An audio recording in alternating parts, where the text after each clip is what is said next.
Madame, Monsieur, bonsoir. Merci de vous joindre à nous.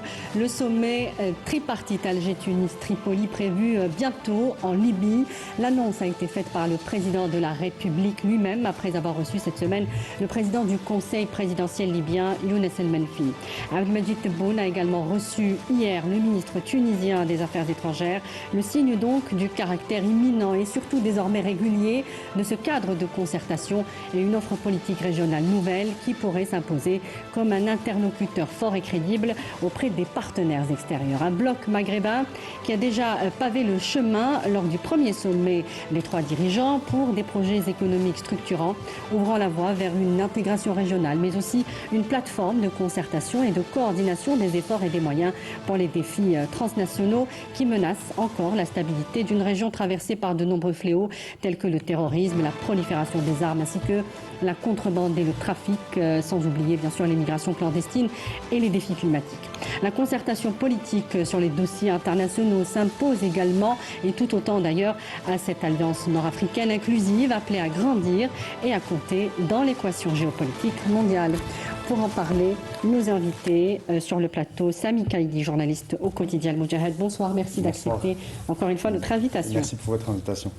Omar Borzouz, vous êtes géopoliticien et enseignant universitaire. Merci également d'être avec nous ce soir. Merci. Et puis, comme d'habitude, Kamel Mansari, directeur de publication du quotidien Le Jeune Indépendant et consultant de Canal Algérie pour les questions internationales. Bonsoir Kamel. Bonsoir. Merci d'être avec nous. Alors, on va d'abord s'intéresser à la chronologie de cette annonce du président de la République. Je vais commencer par vous, Kamel Mansari. Ça fait moins de 6 mois que la première réunion consultative des trois dirigeants a eu lieu. Donc, et la deuxième ou le deuxième sommet est déjà en gestation.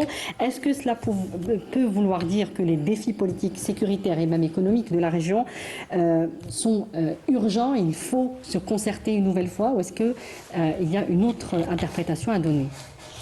Il y a d'abord cette tendance mondiale de polarisation. Il y a la création de nombreux groupes, donc de nombreux blocs aussi qui ont fait en sorte à ce que l'Algérie réfléchisse à ce que, en raison des défis sécuritaires qui se posent, que ce soit dans la région ou bien dans le monde, ou bien y compris aussi les défis économiques qui interpellent la région, justement. Ouais. Nous avons vu dans la région du Sahel la création d'une alliance du Sahel, de 3 États. On voit ce qui se passe dans le corps de l'Afrique avec la création de nouveaux blocs naissants qui est un État embryonnaire, qui démontre aussi que dans la région, que ce soit en Afrique du Nord, du Sahel, jusqu'au corps de l'Afrique, est en train de se transformer. Donc il y a lieu d'aller vers des groupements ou bien des blocs économiques, politiques ou sécuritaires, comme on le voit avec ce qui se passe avec l'Inde, les États-Unis, les Émirats, Israël. Donc on est aujourd'hui vers une réalité nouvelle qui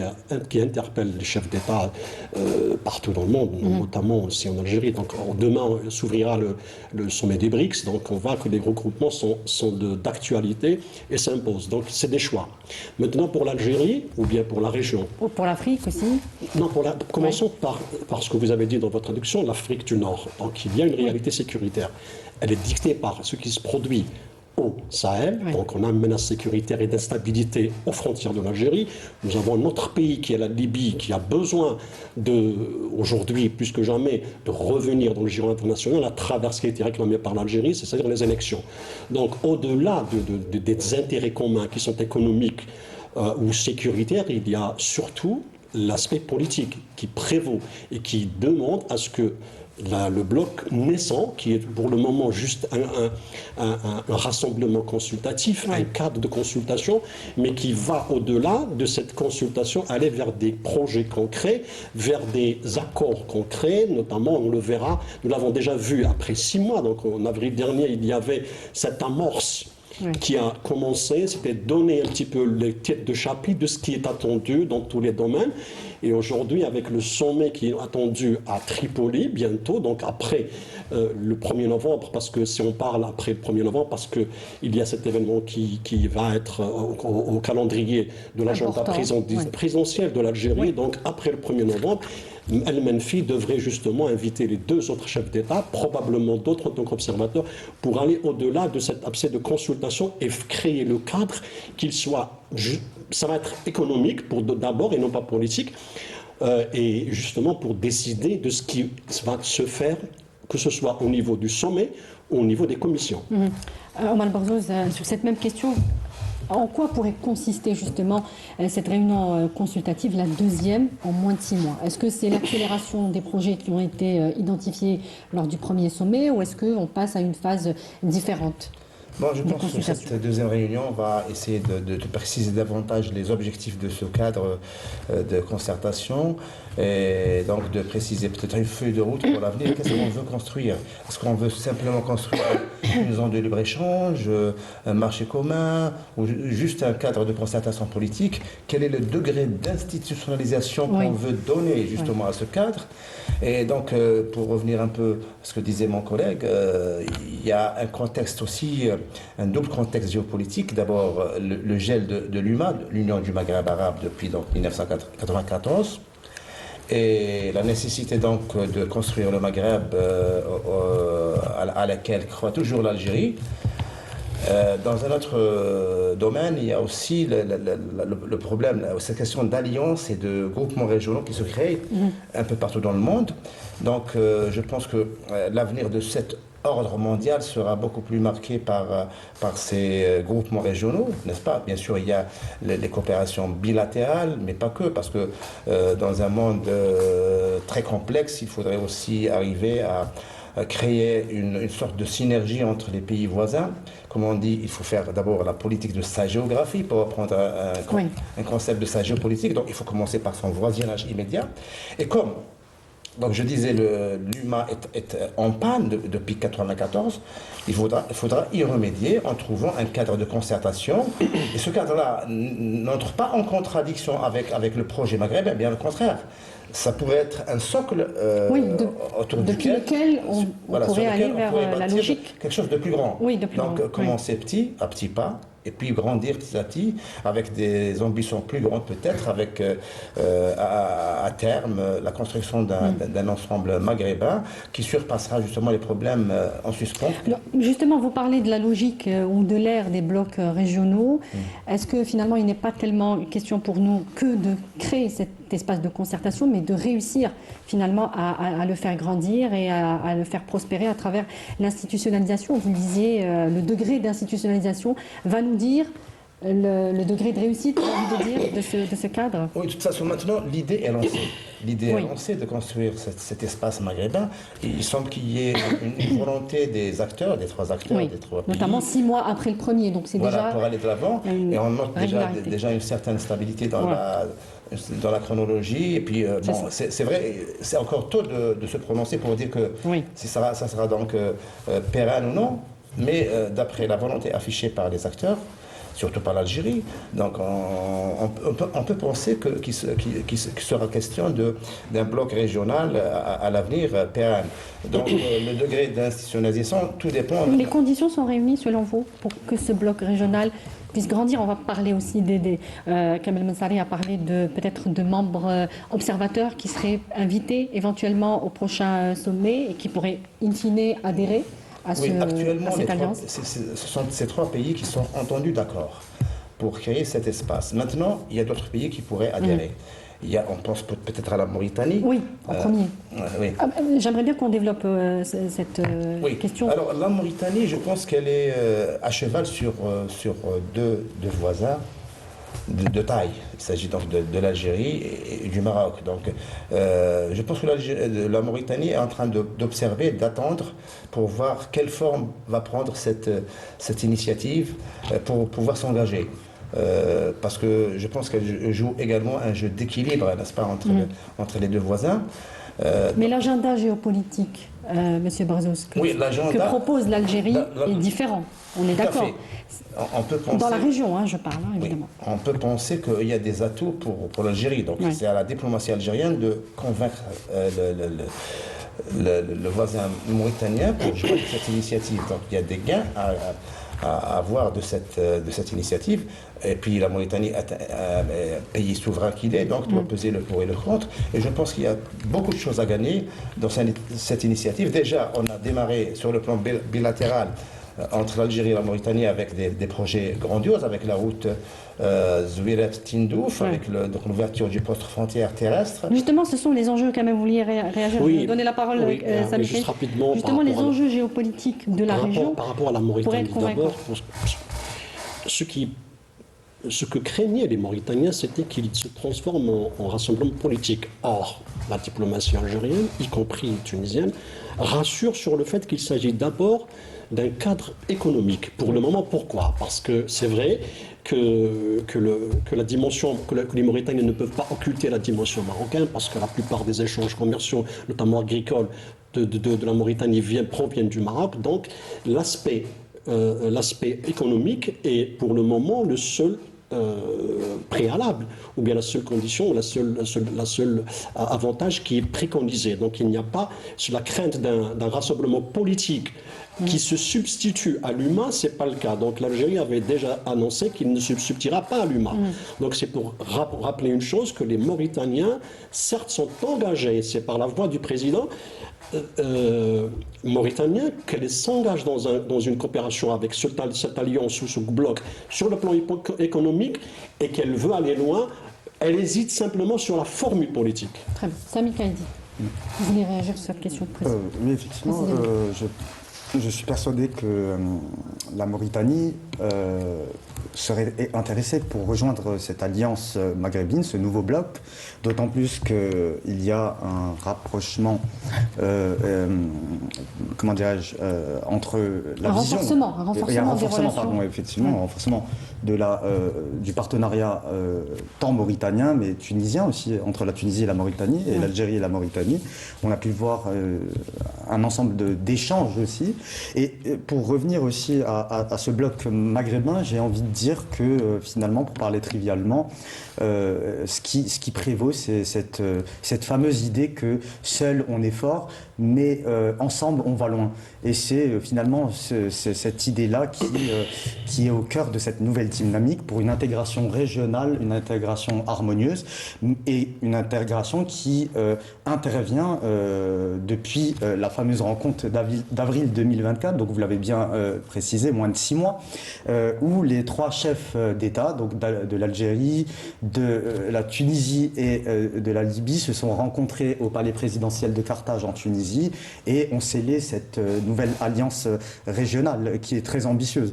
Il y a auparavant aussi toute une série voilà, cet événement intervient avec plusieurs jalons qui ont été mis en place, oui. Tout à fait, notamment entre l'Algérie et la Tunisie. Il faut rappeler que le 4 octobre dernier, donc, il y a eu une commission mixte algéro-tunisienne à Alger où finalement il a été décidé de mettre en place de nouveaux mécanismes pour renforcer le partenariat bilatéral, et cela s'inscrit dans cette vision trilatérale aussi, et de trouver donc, comme je l'ai bien dit, de nouveaux mécanismes pour les questions qui ont trait à la sécurité alimentaire, au développement, somme toute, des régions frontalières, et aussi des thématiques comme des thématiques qui sont liées à la sécurité, donc la lutte contre le crime organisé et le terrorisme. Migration clandestine aussi. Et la migration clandestine. Il faut aussi souligner un fait important, c'est que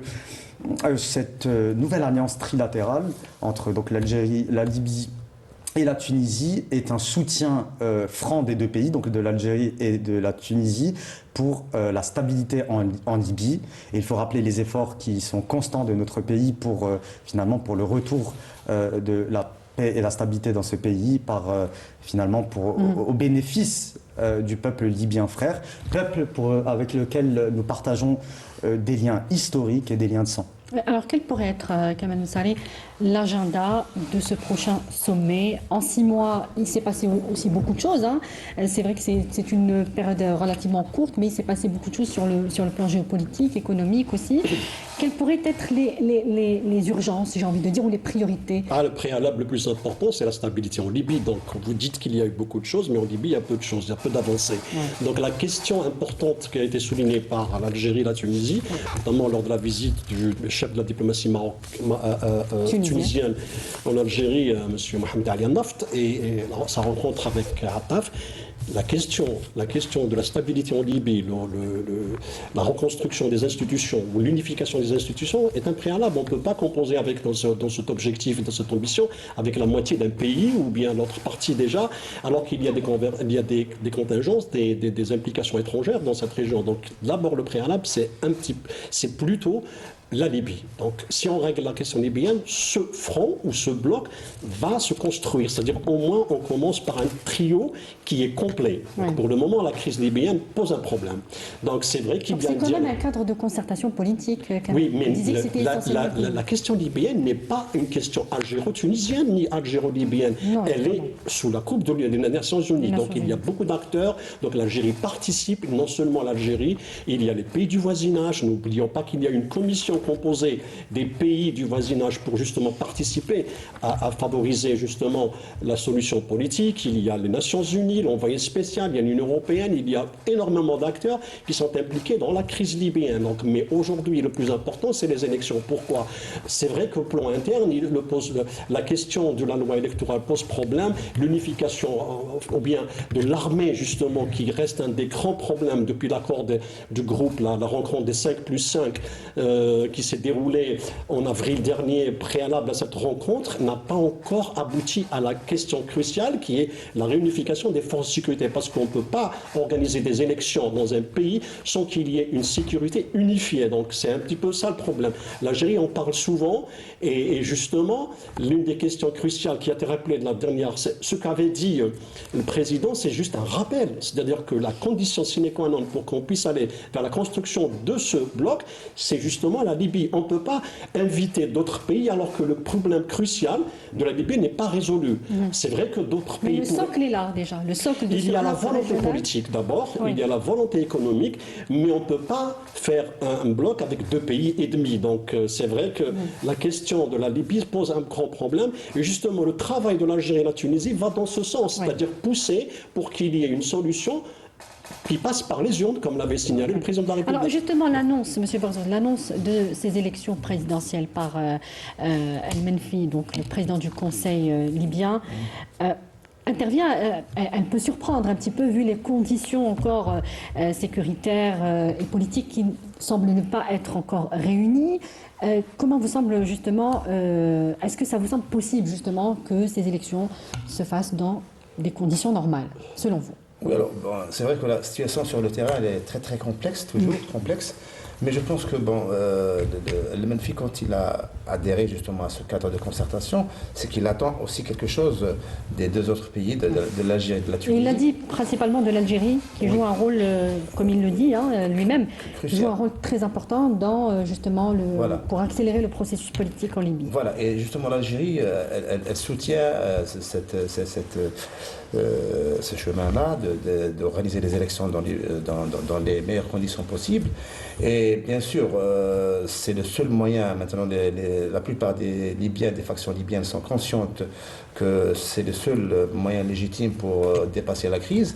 Mais je pense que c'est une annonce qu'on ne peut pas aujourd'hui dire qu'elle sera qu'elle aura un effet disons positif, mais c'est une annonce, c'est un souhait beaucoup plus d'organiser ces élections. Et puis on a demandé. En tout cas, c'est pas comme ça qu'il l'a annoncé. Oui. Il a annoncé très solennellement qu'il y aura des élections présidentielles. C'est pas. C'est-à-dire des élections générales en Libye. Il a parlé d'élections présidentielles pour reprendre ses propos. Présidentielle et puis il y a la législative aussi. Oui.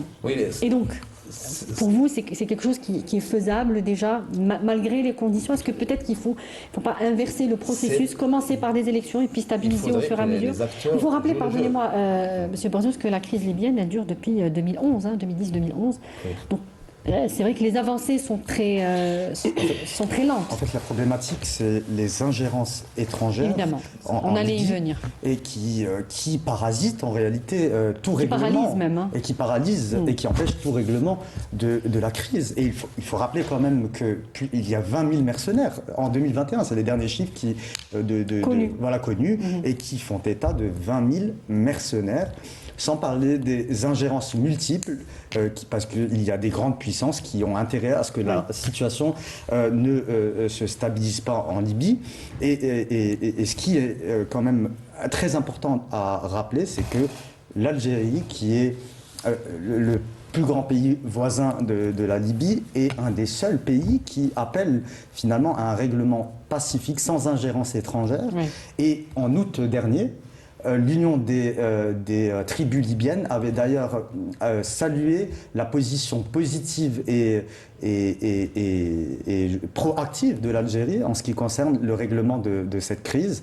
Et désintéressé. Hein. Et désintéressé, tout à fait. Si on relève les propos d'El Menfi, Voilà. qui dit l'Algérie est finalement l'un des seuls pays qui est désintéressé, c'est-à-dire qui n'a pas d'intérêt en Libye, comme ces puissances qui s'ingèrent. Voilà, et qui ont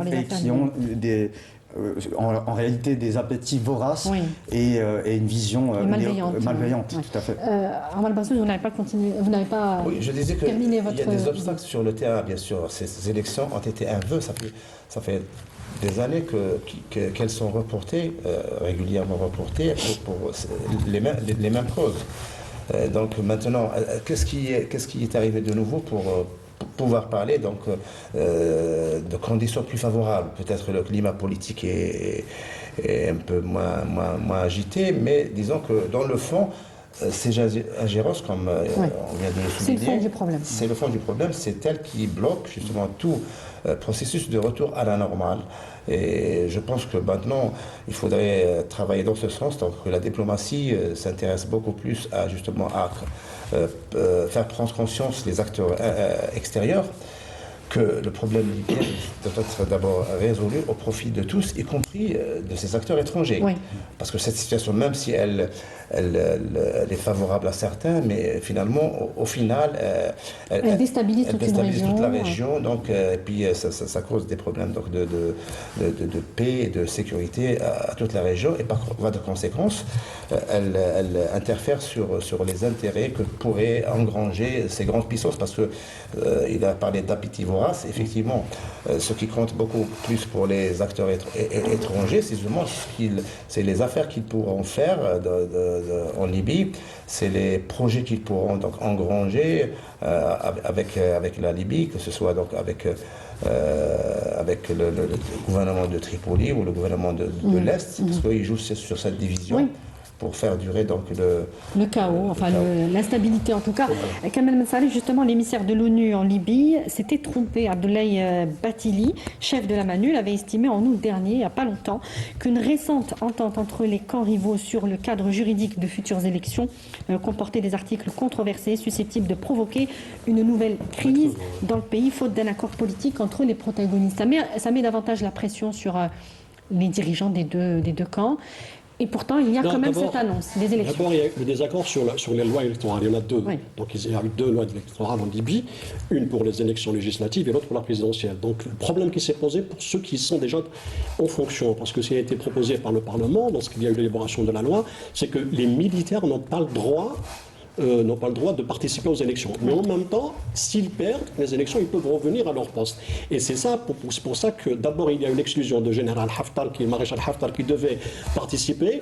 Et la deuxième des choses, c'est qu'en fin de compte, ils ont dû réaménager la loi, ou la revoir, pour justement lui permettre de participer. Il y a autre chose, il n'y a pas eu de réconciliation.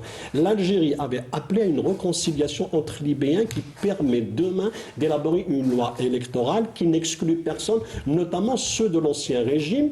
On fait référence à Saif al-Islam al-Kadhafi, qui était candidat, mais qui était en même temps poursuivi par la justice internationale. Mais en Libye, il était absous de toute poursuite judiciaire. Donc, le problème-là s'est posé. Donc, la question essentielle aussi, c'était l'armée. Voici les préalables qu'il fallait Batili, auquel il fait référence. C'est l'armée, la réunification de l'armée. C'est qu'il y ait une seule armée. Là, on voit 2.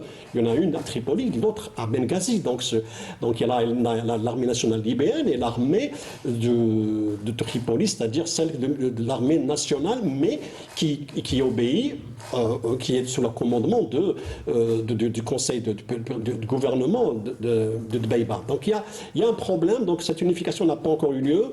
D'autres alternatives, c'est les armes. les armes et surtout les mercenaires. En 2021, il y avait 20 000, mais aujourd'hui, il y a moins, parce que nous sommes en 2024, il y a moins. Parce que certains ont été introduits, ont été intégrés dans au sein de l'unité 101 qui se trouve à Tripoli, d'autres qui sont aujourd'hui au sein de l'armée. Donc le problème des mercenaires se pose moins qu'avant parce qu'il n'y a pas d'affrontement. Mais si on revient aux derniers événements comme aujourd'hui, il y a des affrontements, la route de l'aéroport à Tripoli a été coupée. Donc ça, risque insécuritaire se pose. Il peut apparaître n'importe quel moment si on ne règle pas. Bon, l'Algérie préconise quoi? Le règlement de la situation sur le plan sécuritaire repose par quoi? D'abord, la réunification de l'armée. C'est une revendication internationale. L'Algérie, qui n'a pas d'intérêt, bien sûr, en Libye, on le sait. Donc, elle est à l'aise dans cette diplomatie. Elle ne traîne pas de casserole comme l'Égypte, comme la France, comme l'Italie, l'ancienne puissance, comme la Russie, qui est derrière Haftar, comme d'autres pays, les Émirats, par exemple, ou la France. Donc, tous ces pays-là sont derrière. L'Algérie, elle est à l'aise dans cette diplomatie. Donc, qu'est-ce qui se passe? Donc, la question cruciale, c'est les élections. Si on parle d'élections, il ne suffit pas, comme s'il a annoncé le Menfi qu'il y aura des élections, mais attention, il y a les préalables, sans préalable, on n'arrivera à rien. Donc, pour que ce bloc se construise... Est-ce que vous ne croyez pas qu'il s'est quand même exprimé avec justement la garantie qu'il y ait ces préalables? Non, il n'a pas donné de garantie. Là, que lui s'est exprimé en ayant justement ces préalables, ces prérequis garantis. Les prérequis ne sont pas encore réunis. C'est-à-dire, sinon, on aurait su. C'est quelque chose qui est dicté. C'est-à-dire, à partir du forum de 2017, à Tunis, en novembre 2017, on a construit ce qu'on voit aujourd'hui. C'est-à-dire que le tout de Beïba est né du forum. Il est le résultat du forum de 2017 de Tunis qui a regroupé des représentants libyens apolitiques. Donc, aujourd'hui, on voit ceux qui dirigent les pays sont en principe apolitiques. D'accord. Mais les conditions favorisant le retour à la construction d'institutions libyennes passent justement par ces préalables que j'ai cités. Oui. Réunification de l'armée, révision de la loi électorale, surtout le financement, parce qu'il y a une crise au sein de la Banque centrale. On va en parler pendant des heures, on va se perdre dans des détails. C'est justement de situer la Libye dans le cadre de cette tripartite, c'est-à-dire qu'il faut commencer par régler la crise libyenne. Il y a aujourd'hui un gouvernement représentatif qui est reconnu par la communauté internationale, avec lequel on peut facilement faire des accords sans aucun problème. Mais les ingérences bloquent justement. Oui, il reste la géographie. Donc on ne peut pas aujourd'hui, il reste la géographie, il reste que l'ensemble de ce bloc doit intégrer, enfin l'ensemble de la Libye doit intégrer ce bloc et qu'il n'y ait pas d'opposition demain de Haftar ou d'autres factions libyennes. D'ailleurs qui joue un jeu très trouble et provocateur. Notamment dans le sud de la Libye où on a pu voir qu'il y a quelques semaines, il y a eu un mouvement de troupes sûrement suggéré par quelques puissances étrangères pour essayer de déstabiliser davantage et de pousser tout ce pays, frère et voisin, dans une énième guerre civile sanglante. Oui.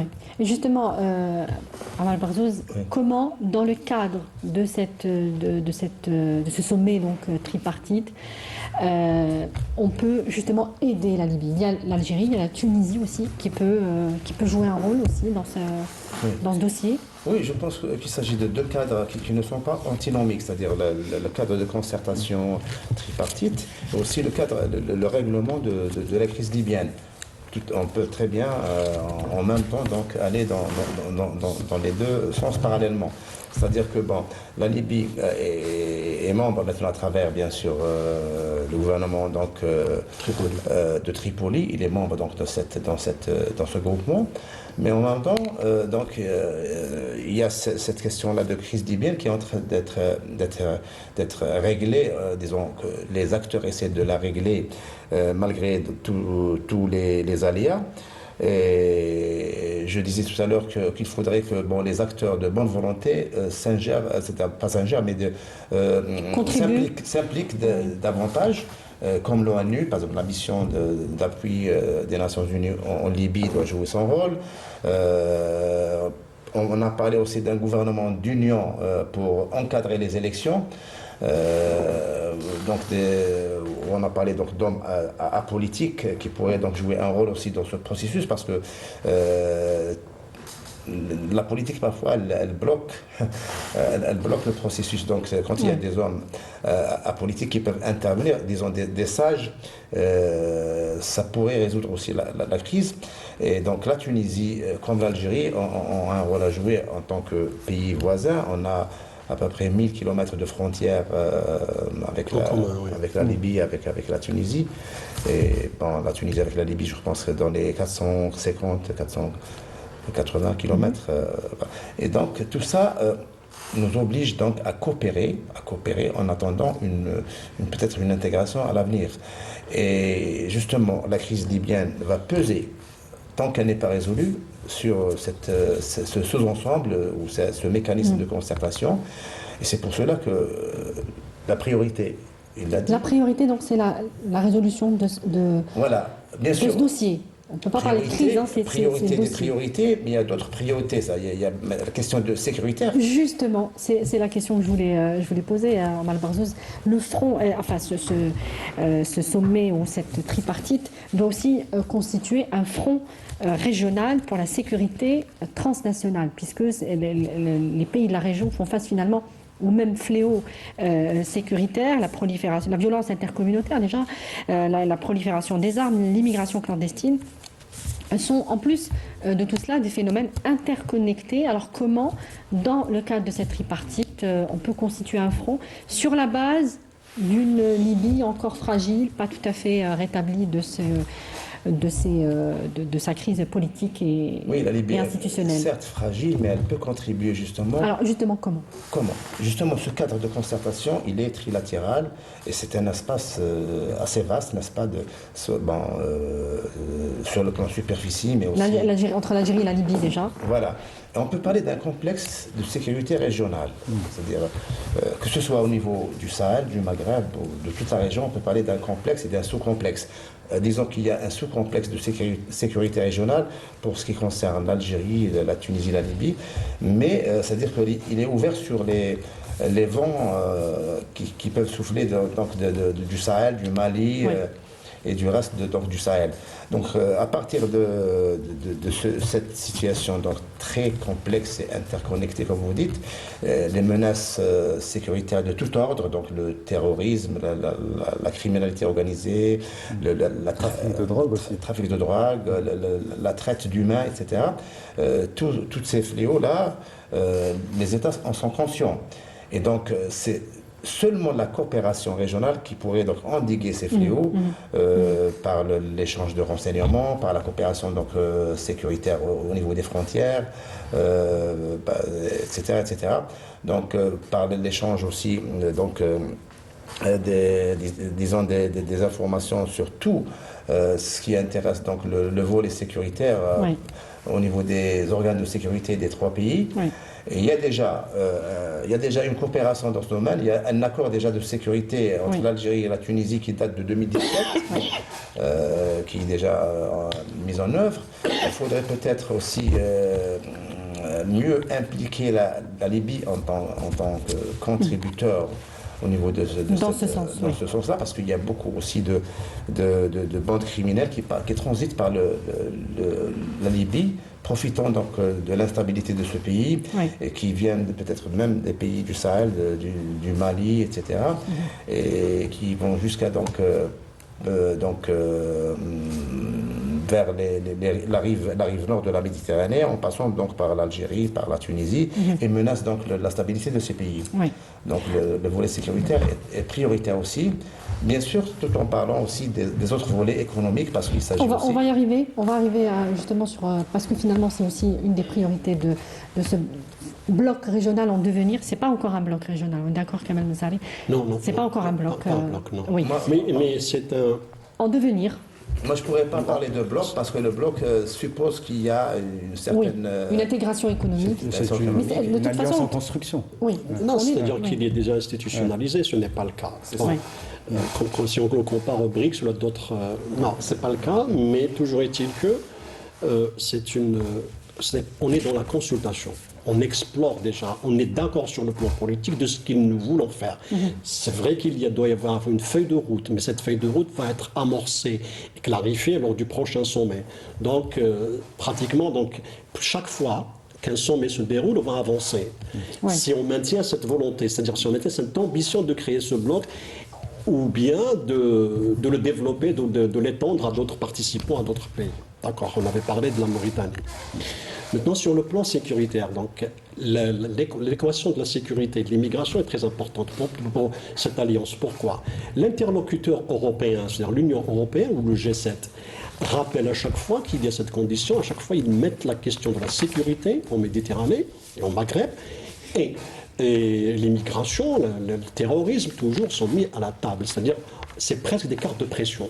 On a vu comment l'Union européenne, pendant des années, a essayé de faire de la Libye ou de l'Algérie ou de la Tunisie des zones de tampon. Oui. C'est-à-dire des lieux où de rétention, des rétentions, on fait pour qu'ils arrivent à créer une sorte d'immigration qualitative, une immigration qualitative, de qualité, et que l'Algérie ou le Maroc, ou enfin plutôt l'Algérie ou la Tunisie ou la Libye sont... Une forte pression sur la Tunisie notamment. Notamment, oui, parce que c'est le pays qui était dans une situation un peu délicate sur le plan économique. Donc le chantage européen était de nous vous aidons sur le plan financier, mais vous devez faire des concessions sur le plan de sécurité. Oui. Donc c'est pour ça que l'Algérie est intervenue, parce qu'elle a compris que cette politique-là était défavorable. Pourquoi? Parce que l'Algérie a toujours prôné le fait qu'on ne peut pas faire lutter contre l'immigration clandestine sans développement, que ce soit au sein de l'Union africaine ou bien de l'initiative de Alors que l'Europe Népal. contribue justement au sous-développement de la, Tout à fait, de la je suis région du d'accord, Sahel. oui, c'est historique. C'est historique. Donc la question de l'immigration ou la question de la lutte contre le terrorisme ou le fléau de la contrebande, il y a des mécanismes, il y a des commissions entre l'Algérie et la Libye, et la Tunisie aussi, mais il faut encore une fois, l'Algérie, même si c'est un pôle régional, ne règle pas tous les problèmes. L'Algérie n'est pas là pour régler les problèmes de tout le monde. Mais justement, qu'est-ce qu'il Donc, ferait, pour répondre à cette question précisément, sur la coopération sécuritaire, il y a déjà eu des mécanismes avant, sur le partage de l'information, etc. La coopération. Qu'est-ce qui ferait la différence aujourd'hui? Parce que ce qui se fait au niveau des commissions, jusqu'à présent, on travaille sur le plan, il y a les commissions au sein de cette alliance, il y a le sommet. Donc au niveau des commissions, on a justement ciblé l'échange de renseignements, justement. Il y a aussi, là c'est le trafic frontalier, il y a aussi la lutte contre la criminalité. Le terrorisme. Mais en parallèle, il ne s'agit pas de ça. Qu'est-ce qu'il y a en parallèle? En parallèle, on crée de l'emploi. C'est la différence qui fait que ce qui est préconisé par l'Algérie ou bien l'Union européenne. C'est qu'on lutte contre ces fléaux, mais en même temps, on préconise des solutions. Par exemple, les zones de libre-échange. On a vu la rencontre entre les patronats des trois pays, que ce soit le CREA en Algérie ou bien le patronat tunisien et libyen, c'est d'aller justement vers la création de zones de libre-échange. Pourquoi? La seule façon de colmater ou de juguler, sinon réduire les risques sécuritaires et de trafic, d'immigration clandestine, c'est justement le développement, ce que l'Union européenne ne propose pas. Oui, c'est-à-dire que la différence entre l'Union européenne et l'Algérie, c'est que l'Algérie ne se contente pas de paroles, mais agit. Donc il y a actuellement une mise en place d'une zone franche entre l'Algérie et la Tunisie au niveau des frontières pour dynamiser les économies des deux pays. La réactivation aussi le 11 août dernier de la ligne ferroviaire qui relie Tunis en Tunisie à Annaba et qui va apporter aussi une nouvelle dynamique parce que finalement il ne s'agit pas que de transport des populations mais aussi dans ces voies-là c'est des flux économiques. Si on parle aussi de l'aspect sécuritaire. Notre cher ami avait parlé des accords entre l'Algérie et la Tunisie datant de 2017 qui sont des accords de sécurité et des accords militaires qui visent à lutter contre ces fléaux, donc comme on l'a cité auparavant, du terrorisme, du crime organisé. Et si on étend aussi nos propos à la Mauritanie, il faut rappeler aussi la dernière visite du chef d'état-major de l'armée nationale populaire, le général d'armée Saïd Chengreha, qui, lors de sa visite à Nouakchott, a procédé aussi à la signature d'un accord dans le domaine militaire et d'échange de renseignements. Donc finalement, il y a aussi un cadre aussi sécuritaire qui devient de plus en plus important. Et au final, on revient à peu près à ce qui se dit toujours, c'est que les solutions des Africains ne peuvent être réglées que par les Africains et loin de toute forme d'ingérence étrangère. Oui. Alors justement, Kamel et Omar Barzou, je vous poserai cette même question. Quels effets peut avoir cette plateforme de concertation sur la sous-région et sur l'Afrique en général, puisque la zone nord-africaine est très importante dans la stabilité des pays qui connaissent aujourd'hui, je le disais, des violences intercommunautaires, des guerres civiles, des conflits évidemment qui sont téléguidés par des puissances. On peut citer plusieurs pays africains aujourd'hui. L'Afrique qui renoue avec ses anciens démons, les coups d'État, les violences intercommunautaires. Est-ce que ce bloc, je ne veux pas dire bloc, cette alliance régionale peut avoir une influence positive ? Encore une fois, vous savez, c'est comme dans l'économie, donc bien dans le marketing, on a du benchmarking, c'est-à-dire il faut que cet exemple-là réussisse pour qu'il attire justement des adhésions. Comment ? Voilà, justement, pas comment, c'est-à-dire il faudrait qu'il réussisse. Quand je dis comment, c'est pas pour répondre à la question seule. Donc il y a quoi ? À votre avis, mais comment on dit ce bloc a réussi ? Non, à partir de quel moment ? Il faut qu'ils réussissent pour qu'ils attirent des adhésions. Oui. C'est-à-dire, on ne peut aujourd'hui, sur le plan économique, il faudrait qu'ils soient alléchants, attirants. Donc, mais d'abord, il faudrait que les problèmes sécuritaires se règlent. Je vais vous donner un exemple. Le projet du phosphate que l'Algérie va être en train justement d'explorer à l'est du pays, c'est un projet régional. Donc ce n'est pas simplement, il va devenir un pôle industriel très important pour la région. Donc la Tunisie va en profiter, les Libéens, donc on va vers un exemple pareil. Donc il faudrait qu'il y ait des modèles économiques réussis qui peuvent demain faire croire ou bien convaincre les pays d'adhésion. Certes, il n'y a pas simplement ça, parce que chaque pays qui va rentrer, il va rentrer avec ses potentiels, qui sont les pays dans la région qui ont du potentiel et qui peuvent justement contribuer à l'essor économique de la région. Oui.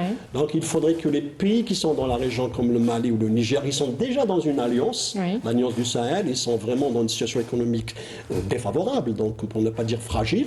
Donc est-ce qu'ils peuvent contribuer demain ? Je ne pense pas, parce qu'ils se sont déjà allés vers une direction différente de ce que nous préconisons aujourd'hui. Oui. La Mauritanie, elle possède un potentiel, c'est un pays riche, stable, qui a du potentiel sur l'Atlantique et tout, il peut demain devenir un vrai apport pour justement cette alliance.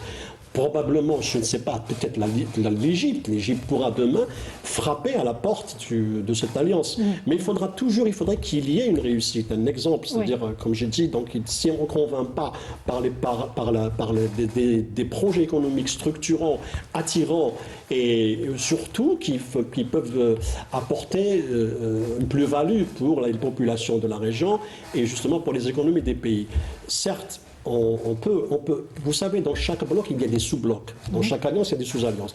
On peut créer une sous-alliance sécuritaire, une sous-alliance économique, une sous-alliance stratégique, donc politique. Donc tous ces jalons-là peuvent constituer un ensemble sur lequel on peut travailler. Il ne s'agit pas simplement d'aller vers des chantiers, comme des projets de chemin de fer.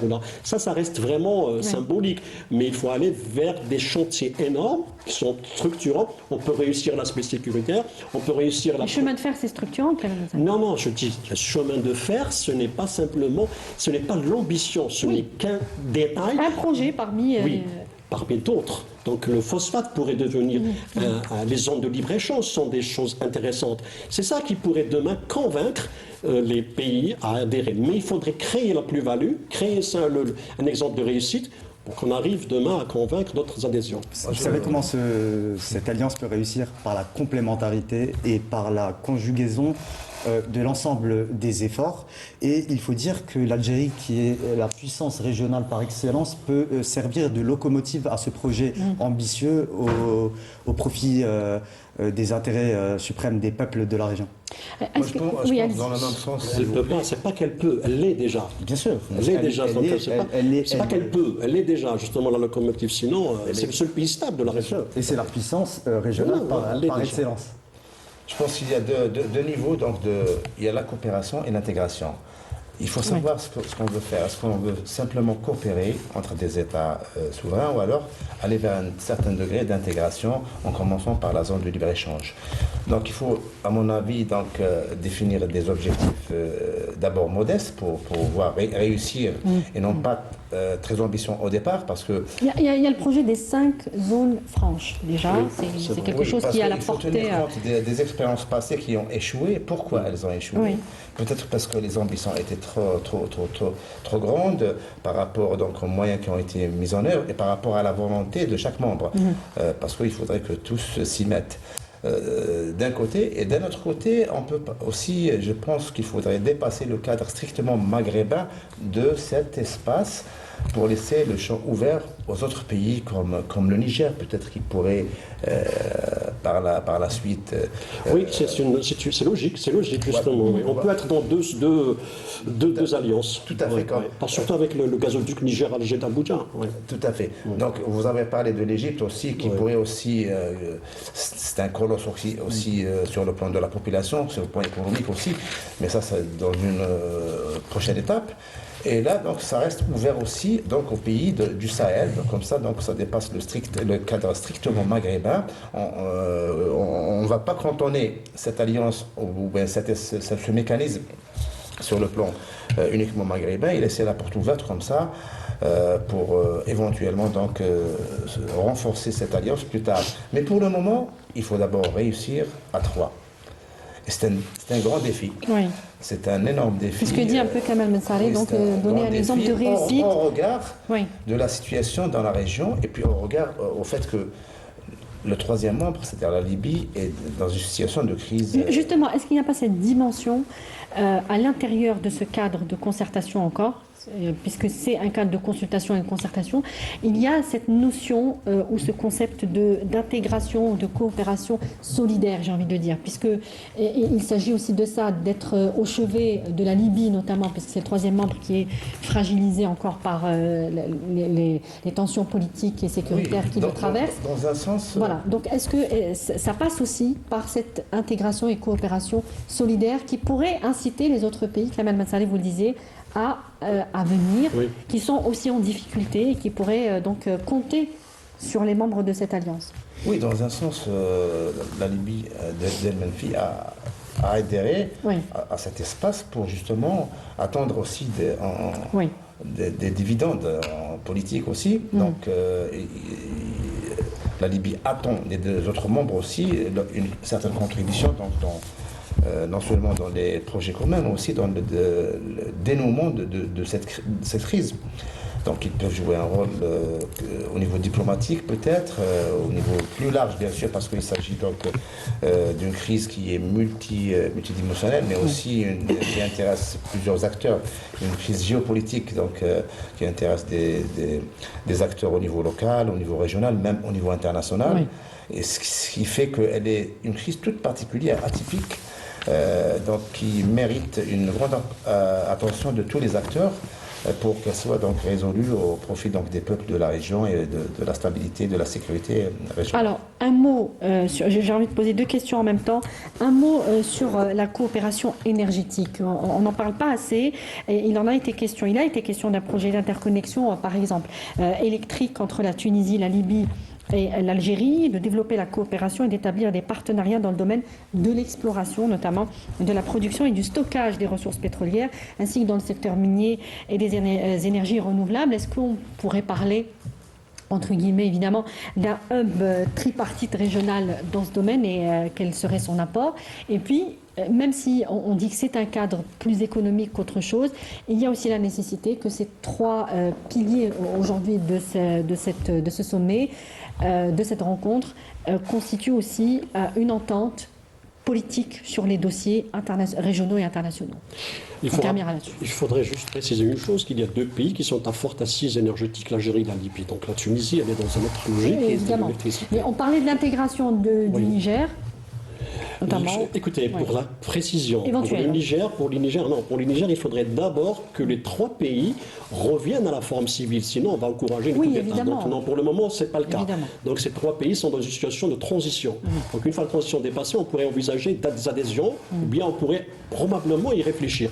Mais ce qui est intéressant aujourd'hui, c'est vrai qu'il y a l'énergie, surtout entre l'Algérie et la Libye. Oui. Les énergies renouvelables sont aujourd'hui posées comme une alternative, mais toujours est-il que la Libye aujourd'hui compte beaucoup plus sur son pétrole parce que c'est la seule ressource. Parce que c'est un pays qui a besoin d'argent, qui a besoin de se reconstruire, il a besoin de financement. Donc forcément, donc, la question de l'énergie en Libye se pose différemment par rapport à l'Algérie qui a plusieurs autres. Oui. Aujourd'hui, elle est allée jusqu'à l'hydrogène, ce n'est pas le cas en Libye. Donc il y a une disparité dans les priorités sur le côté énergétique. Oui. Ce qui reste aujourd'hui, c'est vrai qu'il y a Sonatrach, elle a repris des explorations au sud de la Libye, donc la région pas loin de Gdames. Donc on a repris le puits qui était, on l'explore. Et en plus, la coopération continue, la formation des cadres, des ingénieurs libéens se forme en Algérie. Mais en même temps, on est dans une situation où on n'a pas encore définitivement lancé des projets réels, c'est-à-dire concrets. Pour le moment, nous sommes en train d'élaborer une liste des besoins, de ce qui va se faire.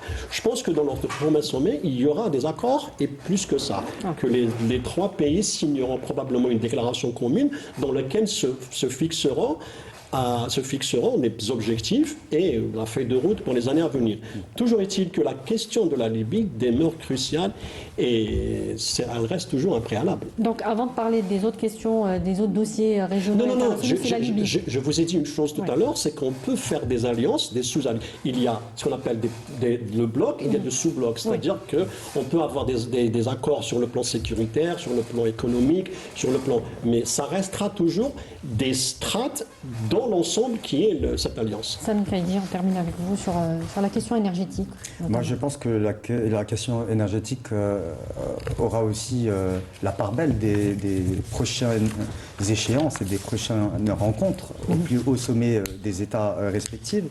Il faudrait aussi rajouter qu'effectivement, il y a ce projet d'interconnexion avec la Tunisie et le retour de la Sonatrach en Libye, suite à aussi un accord qui a eu lieu au début de cette année, en janvier 2024. Donc, et il y a eu un avenant. La Sonalgaz aussi. La Sonalgaz aussi. Oui. Et il y avait un avenant, si je ne me trompe pas, qui a été ajouté en janvier 2024. Et une rencontre récente entre le PDG de la Sonatrach et son homologue, enfin le ministre libyen du pétrole aux États-Unis. Donc finalement, il y a un renforcement aussi de cette question énergétique et l'énergie est, j'ai envie de dire, le moteur de l'économie. Oui. Finalement, parler aussi d'une seule voix, ça permet sur le plan diplomatique aussi de renforcer ce groupement sous-régional, si vous voulez. Donc il s'agit donc de se concerter pour pouvoir donc se mettre d'accord sur les dossiers d'intérêt commun, surtout à l'international. Et comme ça, on aura... Ça fait un interlocuteur surtout plus avec fort. le G7 et l'Union européenne. Oui. Voilà, donc parce qu'on est, je disais au début qu'on est à l'ère des groupements régionaux toujours, à la reconstitution donc du monde sur la base d'alliances, etc. On l'observe au niveau régional. Donc il faut être dans une alliance aujourd'hui. Tout à fait, c'est-à-dire tout en renforçant bien sûr la coopération bilatérale, il faudrait être dans des alliances. C'est fondamental. Les dogmes ont changé, la polarisation incite les pays comme l'Algérie à aller dans un bloc, donc à créer son propre bloc ou intégrer des blocs. C'est une volonté internationale de survie. C'est-à-dire si on veut s'imposer dans la scène internationale, on est en train d'aller vers des blocs, parfois pour des intérêts politiques, parfois pour des intérêts économiques. Donc c'est ce qu'on voit. Surtout dans un monde de plus en plus volatile. Exactement, et polarisé. Merci beaucoup. Merci d'abord à Sami Kaidi. Je rappelle que vous êtes journaliste au quotidien Al-Moudjahid. Omar Bourzouz, je vous remercie également. Vous êtes géopoliticien et enseignant universitaire. Et merci à Kamel Mensari, directeur de publication du quotidien Le Jeune Indépendant et consultant de Canal Algérie. Merci à vous de nous avoir suivis. Je vous dis à très bientôt. Excellente suite des programmes. Au revoir.